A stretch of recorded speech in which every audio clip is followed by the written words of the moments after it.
Folks, oh, sorry, not morning anymore. It is afternoon for me here. It's now 12:13.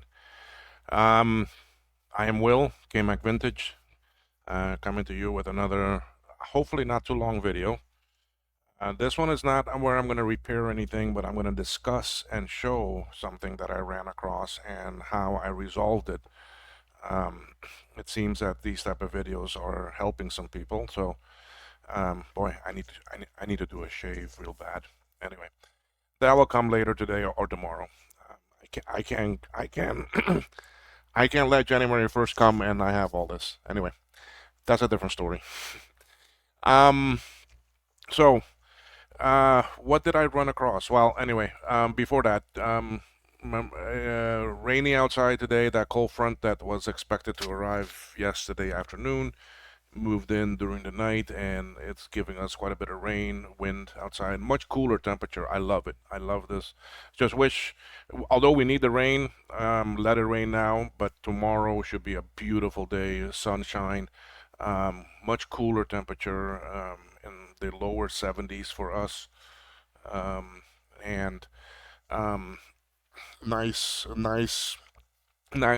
nice breezy. So it's a nice way to ring in well, ring out the old year and ring in the new year on Sunday night. But anyway, what I want to talk to you about today is I have a SE30 board here. I don't know.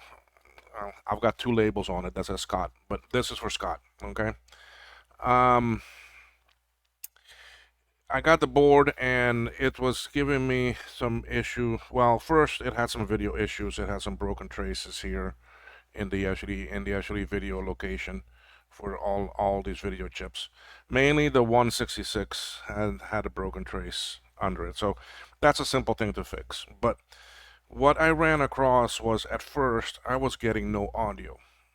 Okay, and we all know one of the most common things to do first with the audio is to try headphones in the jack, because the way this board works, the audio circuitry goes through the jack first and then comes to the speaker connector. Okay, inside the jack there's a switch that if there's no jack connected, the switch is making contact and the audio continues through. Another thing you can do is that you can jump it back here, and I do that sometimes. I just jump number, I think it's number um, 2 and 4. So from 4 to 2 up here, I do a jump.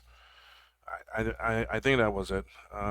Anyway, so if you plug in the headphones and you get very loud audio, or you get audio, then you know that the problem is probably in the jack. Okay, because when you close it, if there's corrosion in there, it won't make contact, or if it's bent out of shape or so forth. So that's one of the most common things. And I went and plugged in the jack, and still I wasn't getting audio. I was like, okay, well, the audio circuitry is not too much on this board. Let me switch cameras here. The audio circuitry is really these caps, these two chips, and this over here. Okay, this here regulates the power and so forth, and this capacitor. Sorry. Okay, this one too. Okay, so the audio circuitry is in this little ring right here. Okay, we have the Apple Sound chip, we have the two Sony chips, which are the amplifiers and so forth, and then that's basically how it works. So I was like, okay, well, it had caps on it that were done, and I went ahead and I still took off the other caps, checked for any broken traces, cleaned it, and so forth. Didn't find anything. Um, then I basically um, soldered the caps, put on some new caps, and um, was still getting the same problem. Then I said, okay, well, the leakage of these a lot of times affects the Apple Sound chip, especially on this side here. Okay, and a little bit, and because of this cap up on top here. Okay, this is the top because pin 1 is right here. Okay, pin 1 is right here, so this is the top of it. So along here and so forth. So I took that off. Um, I actually cleaned the board. I didn't find any broken traces. I cleaned the chip and so forth, and I put it back. Okay. Once I did that, now I was getting some sound, but very, very low. I mean, the volume was very low, and um, even when I go into the into the sound control panel, into the sound options, I set the volume to high, and then I go to the sounds and I go and play a sound. The machine would lock up. Okay, now I didn't have that, never had that happen with me before, so I was like, okay, well, uh, what the hell could this be? So anyway, so far I've replaced these caps here. I ended up replacing this one also, cleaned it and did everything there. Okay. These are the organic polymer caps. I may buy some more of them, although they're bigger. Um, I mean, I do like the tantalums because they're smaller. Because like on this, if I need to take this chip off and to solder it back, more than likely I got to take this cap off too, because I can't get my soldering iron back in there for me to solder pin 40 and 41, and 40 is the actually reset. So that one is very critical there. So that's why I like the tantalum caps a bit more than these. But anyway, so um, what was I saying? So now I was getting a little bit of audio. So then I went to check these because this is what amplifies it and so forth. So now I go and check them and I find a broken trace. Okay, now these chips are normally soldered directly to the board, but I found a broken trace. So I took off the two chips. I cleaned the circuitry. I cleaned the board underneath and everything, and I repaired that trace. Then I socketed these two locations and I put the chips back in. But I'm still getting very low audio. Okay, and the machine was still locking up. Okay, so then I went and I looked around here. Okay, now these are two actually transistors here, and this is a voltage regulation regulator chip. So I replaced all of them. I took them all off. I cleaned there very good, and I even put down new ones, and still getting the same problem. Okay, so now there's really not much else going to these chips and around here. So then I started to put my focus back onto the Apple Sound chip. Okay, I'll tell you right off bat, there was nothing wrong with the chip. Okay, the chip was working fine, and it is good where it is. But then I looked at the schematics and I was trying to see what was in common here or what is being used where, because I ran out of options on the basic circuitry just with here because everything there was fine. Okay, I even took two Sony sound chips from another board that I have that socketed and put them in to see if the chips were wrong, and got the same actually result. I took these two chips and put them into that board that works, boot up, and it worked fine. Okay, so then I went back to the Apple Sound chip here and then looking at the schematics, and I was trying to see what is all in common. Okay, so I had my hunch. I'm not gonna say what it was is yet, but I actually had my hunch. So then I was like, okay, well, let's go check this board very good. Okay, so I was checking all over the place here, especially here. Okay, because these three caps originally are known to leak, and there's a lot of signal running right here. Okay, so I was checking, couldn't see anything. And you know how I like to use my scope with the board hanging off the table, where then I can look at the connections of my solder work onto the board and so forth. But the other thing that lets me do too is it lets me see things at a different lighting. Okay, because flat like this, it looks. I mean, let me see if I can go to my scope and I can show you. I just got to move some things that are here.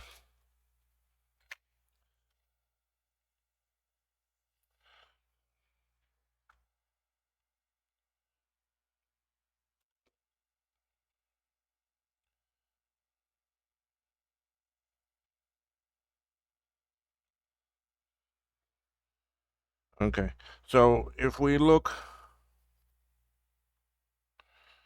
at something like this, okay, we can see how the lighting shows on it, right? Okay, but if I start lifting it and tilting it and focus different, now I'm not hanging off the board, I'm not hanging off the table yet. Well, I'm gonna have to, because that's the only way I can do it, right? Okay, so if I start, I need to run this through the ultrasonic cleaner. Solder ball right there. Okay, so we can see, I mean, I don't know, let me focus you a bit better. Okay, we can see how it looks that way, but then when I go like this, we can see it a lot better. Okay, so we can see the trace lines a lot better, see? Compared to flat. So I get a different view of it. Okay.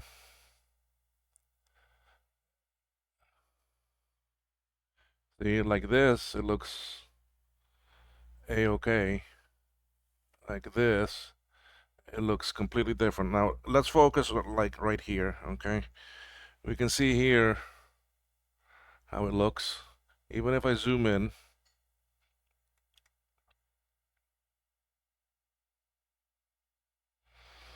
okay? But even if I tilt it now, we can see it's a lot different, right? Okay, well, I was doing that with the board, and then I came across this via. It looked very nasty, and you can see that I had to do a botch wire here, and go through and go to the other side. Okay, we can see that, and another good example that you can see. Look at that other via that's right there by the 8. Okay, you see how it, like this, that via, that this trace looks pretty good, right? But if I turn it, we can see, I can see a whole different view of it. And when I went to check on this one, where does it go? Okay, so if we were to follow this, oh no, look at where it comes, right here. And that's on the Apple Sound chip. Okay. When I went to look at what that pinning is, okay, that that run, this cable, this actually trace run is for D27, which is your data. It's on your data bus, line number 27. If I can remember, let me just make sure. Yeah, that was it. D27. And D27, based on the matrix for the SE30, okay, goes to via pin 32, via 1 and 2, both of them the same pin. It goes to VRAM 15. It goes to video RAM 20, video RAM UC7, pin 20. It goes to SWIM pin 9, SCSI pin 5, serial pin 3, and ASC pin 19. Okay, and pin 19, we come to the ASC chip here. Okay, this is 17, this is 18, this is 19. So it was data line 27. Okay, and that also goes to the it goes to the ROM pin 58. It goes to some more places also. It goes to RAM 1, 2, 3, slot 4, 4 on bank 0 and 4 on bank 1, pin number 13. So it goes a lot of places. It does a lot of stuff. So I see that it was broken. So I put in a piece of wire, folded it in half, sent it through, One side connects this side, one side connects that side, and on the bottom I have it soldered in. Up here it's also soldered in completely. Okay, now, so then what did I do after that? Well, I was like, okay, well, let me go test this. Okay, I test it, and my sound is back fully, 100%. I go into the control panel for the sound. I play my sound. Boom, everything fine, not a single problem. Okay, so the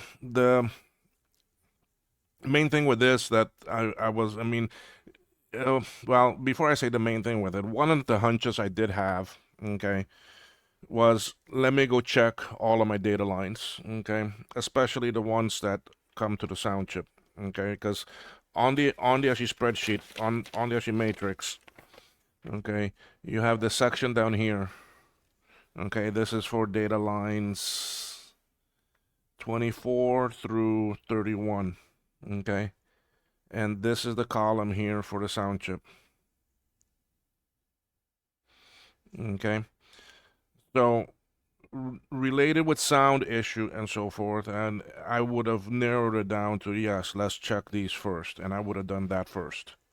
And if I did that, if I followed my hunch that I had, okay, instead of looking for a broken trace, I could have done a check on it and realized that it was broken. Afterwards, I came back and I checked them all, and they're all okay now. But that's to show you that, I mean, use the tools you have. I mean, I am at fault for that sometimes too.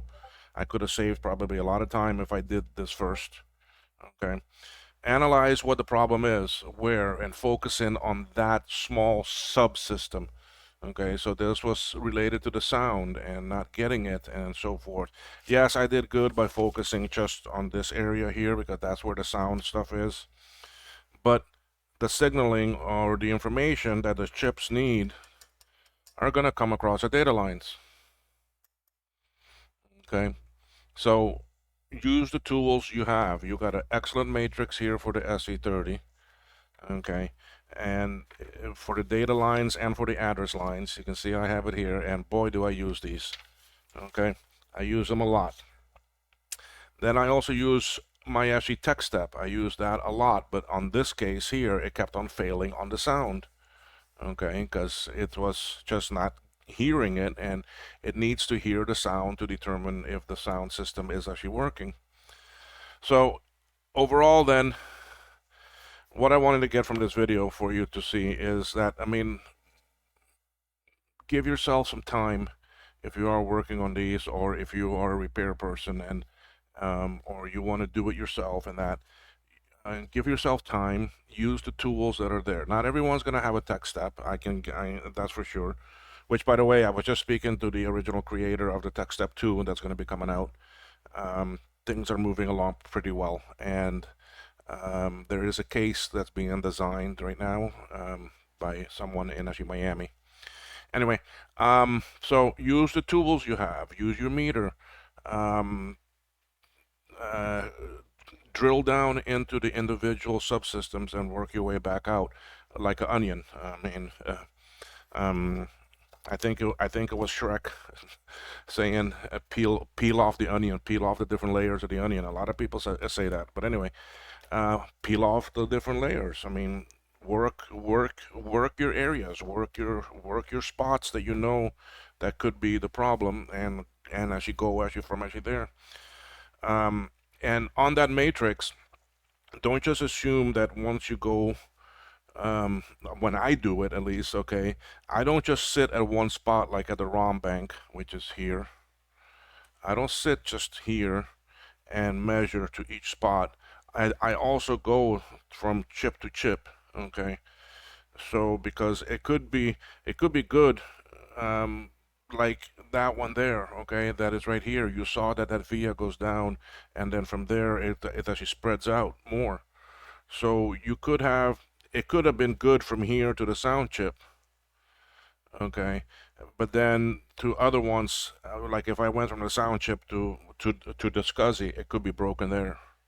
Okay, try to work drill your way down into the onion, peeling the different layers to get to exactly where your problem is. Okay, so anyway, um, it's hard to explain some of that, but I'm trying my best that I can with it. Um, it's just techniques and habits and skills that I have developed by doing these actually reloaded boards. I'm now up to 30 some boards that I've done. I just finished 2 more. My next board here is I'm gonna do a reloaded on a classic. Here's the new board. Here's the old damaged one. So um, that's my next one. But anyway, so I'm hoping this helps you a little bit to see if you're using a scope and you've got an LED ring actually light on it, tilt it. I mean, that may help you see the actually traces at a whole different viewpoint. So I mean that those are the key things I want you to get out of this. Yeah, look at my vacuum there in the back that I use to clean my desk. Anyway, things I want you to come out of this: tilt actually the board, use your matrix, check your data lines and your address lines, and drill down to where the problem could be. Okay, like if you're having a problem with only floppy, okay, so from the floppy drive, work your way back. What? Okay, so from the jack, okay, internal or external, how does that flow? It flows through an actually resistor pack coming in from the back. Then it goes to the actually swim, and then where does it fan out from the swim? What is controlling the swim? When is the chip selected, and so forth? Follow those lines, okay? Um, get into the individual sub actually systems. So, like if you're having a problem with actually SCSI, like on that one board that it was working, but I wasn't getting power on the actually external SCSI port. Well, that turned out to be one of those actually ferrite beads on the bottom side of the board. I did not solder it good. Okay, I only soldered one side. I forgot the other side. Okay, or there wasn't enough solder paste there that it connected because I use solder paste for them now.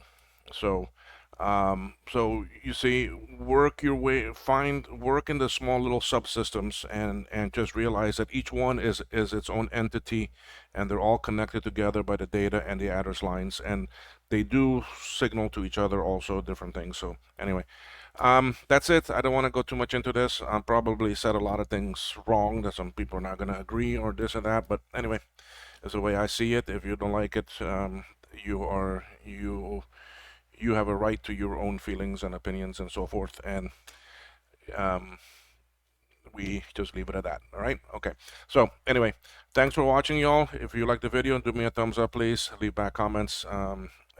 Anything positive, negative.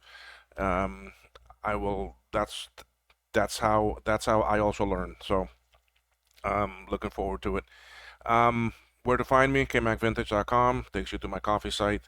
If you follow me there, you'll get updates on anything new.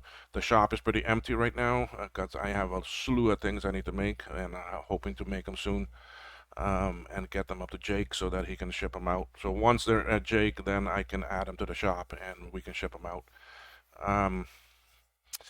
Where else? YouTube, KMac Vintage. Well, if you're watching this, you're already on actually YouTube.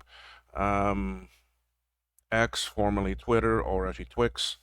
You can find me there, KMac Vintage, and on Blue Sky, KMac Vintage. So anyway, thank you, y'all. Y'all have a great day. Alrighty, bye bye.